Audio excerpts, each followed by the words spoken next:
There might be an inkling of conflict, but it's not enough to sustain an entire movie or TV episode. And sadly, when it comes to dramatic writing, which is actually exploring conflict through performance, you can't just add conflict to the story after the fact and have the story be an effective piece of dramatic writing. There are different types of writers and different types of writing. Some writers naturally shy away from conflict in their writing, and many of them are fine, talented writers, but they are better suited for different types of writing rather than dramatic writing, i.e. screenwriting, stage plays, and other performance media.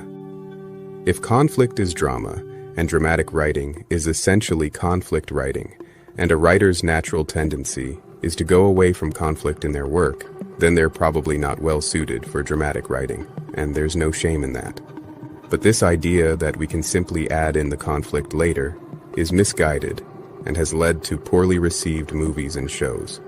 Most Hollywood decision makers, especially non-writers, don't understand the holistic nature of good dramatic writing. And in most cases, they will instruct writers to sprinkle in more conflict after the fact, and all it does is have the effect of putting lipstick on a turd. It's not because they're unknowledgeable, but because most people haven't taken the time to study dramatic writing at a high enough level.